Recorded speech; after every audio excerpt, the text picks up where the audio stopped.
I've always had an interest in the legends and horror stories that can be found all over the internet.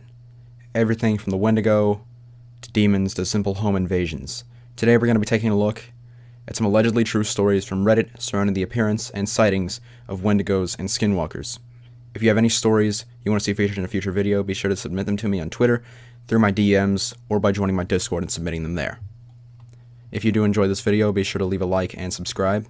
And without further ado, let's get to the stories. This morning I left the house early, 4:45 a.m. to be exact. I had an early appointment and needed to drive about 3 hours to get to my destination. I usually take the main roads, but decided to take the back roads this time and drive through an Indian reservation. That road would save me about 45 minutes, and I would have plenty of time when I get to my appointment. I've heard stories about skinwalkers, and I never thought I would see one. This morning, I'm sure I did. I was driving about 60 miles an hour on that reservation road when I came across a herd of horses. I slowed down, thinking that a horse might cross my path and I might have an accident. I didn't see any other cars on the road. Something caught the corner of my eye. It was something shadowy, and it was moving beside my car. I turned to look at it, and it was just outside of my view. And when I looked into the mirror, that's when I see a face. It looked like an old woman. The face was painted white. It looked horrible. It was ghastly and very wicked and ugly looking. I looked away and screamed. I slammed on the gas pedal. I was in full panic, and I didn't want to look back. I didn't look back. I kept driving as fast as I could. I was a mess. I wanted to cry and pull over and try to get some composure, but I wouldn't dare stop on that road. My heart was racing and I was having a panic attack. I'll never take that road again. I have no idea what I saw, but I'm guessing it was a skinwalker. I live in the woodlands part of the Upper Panhandle near Pittsburgh. While some of the town is buildings and restaurants, when you leave town it gets pretty scary. We have what I think is a nature preserve called Tomlinson Run. They have a hiking and camping trails. To set the scene, it was a muggy summer day around mid-June with heavy rain. I was out with my friends going camping in the woods. We were going to go into the woods, but it was easier to just get a small cabin. They provide you with a fire pit around the back, near the tree line. We were sitting at the fire having a few beers when it started to pour down rain. The heavy brush of trees over the top of us hid us from the rain for the most part, so we stayed near the fire. Once it started to fall off the leaves, we decided to call it a night. While packing up, being pretty tipsy, my friend, we'll call him Alex, went to take a piss. The only bathrooms in the park are at the building about a mile away or so. It was common just to do your business by the shack. Keeping the fire dimly lit while we were packing proved to be a hard task. All of a sudden, while peeing, he turned around and started yelling to go inside. Him, not being one to joke around and having a serious tone, persuaded us to move our asses.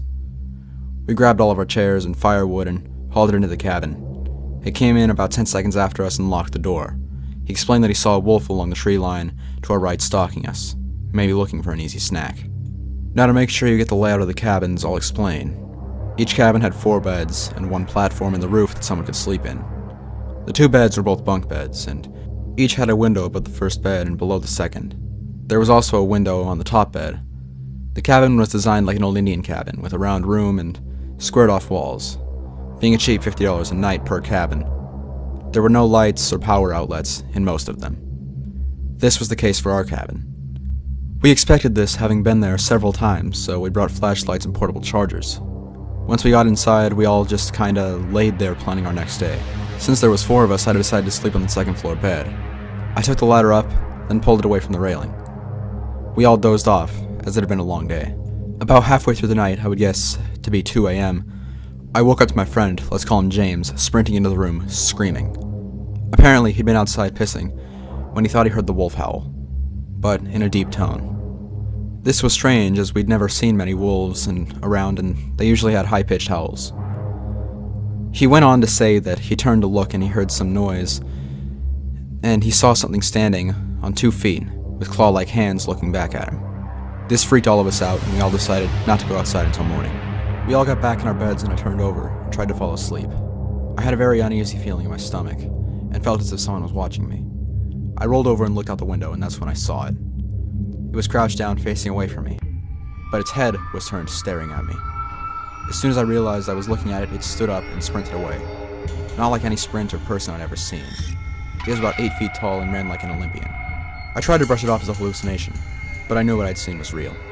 The next day we all agreed to leave, and I told my friends in the car what I'd seen. Alex said that's what he saw when he was peeing, but didn't want to freak us out, so we stayed quiet. I wasn't sure what it was at the time until I researched it more. To this day, I haven't been back to that campsite, or into those woods. Sometimes when I'm walking at night around my neighborhood, I can feel eyes on me. And I know exactly what's watching me. My wife and I have been running a rat race for years. With a family, a house in the city, 2 dogs, a cat.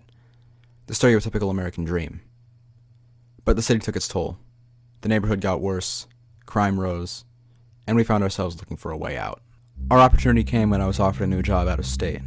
It was a great career move, but we didn't want to move to a new city just to have the same problems again. So we started looking around for a great mountain community about an hour and a half away from the job, and a great ranch-style house, the big back porch, windows everywhere, and a lot of property.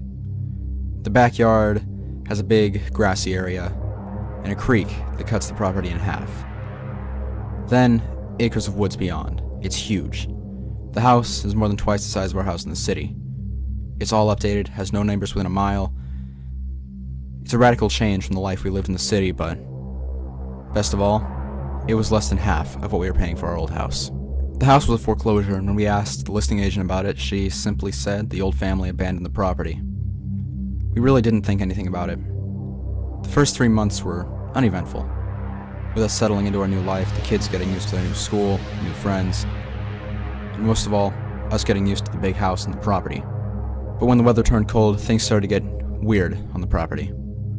It started with noises from the back property. The things we chalked up to being in the woods, then the motion lights around the house started going off randomly. Once again, we just chalked it up to being in the woods. But last night, it all changed. Last night was the most terrifying night of my life. One of the dogs was at the back door whining and scratching. I assumed it needed to go to the bathroom, so I grabbed my flashlight and walked out to the back door. Instantly, something felt off. The dog bolted for the back of the property, growling and snarling.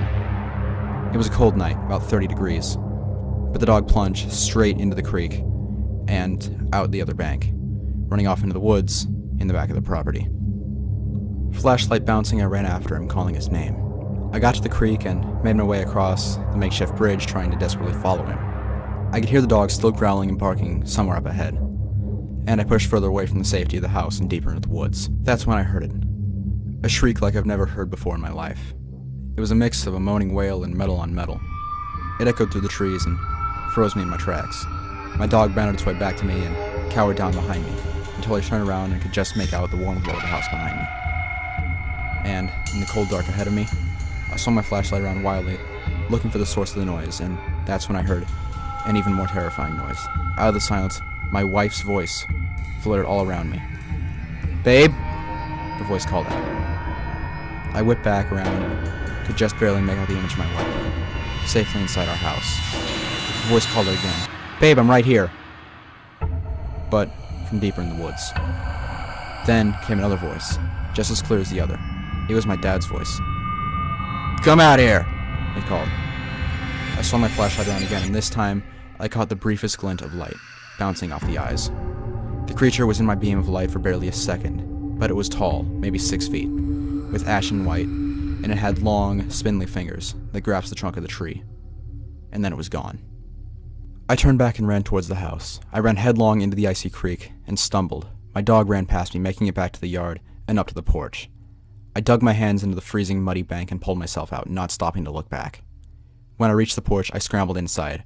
My wife ran over to me, asking what had happened. I shook my head. I'm not certain myself what happened. I had a growing sense of dread tonight as the sun began to fall. We kept the dogs inside, and I haven't dared to look out the back. But as I sit here typing, one by one, my motion lights in the backyard keep going on. So guys, I hope you enjoyed the video, and if you did, do like and subscribe. I'm definitely going to be making more of these. This one was definitely fun and has me kind of paranoid and looking around my house now, especially thanks to the music that I put in. Anyway, like I said, if you guys enjoyed, then do like and subscribe for more. And if you have any stories, then be sure to submit them in the ways that I stated in the intro. I'll see you guys in the next one.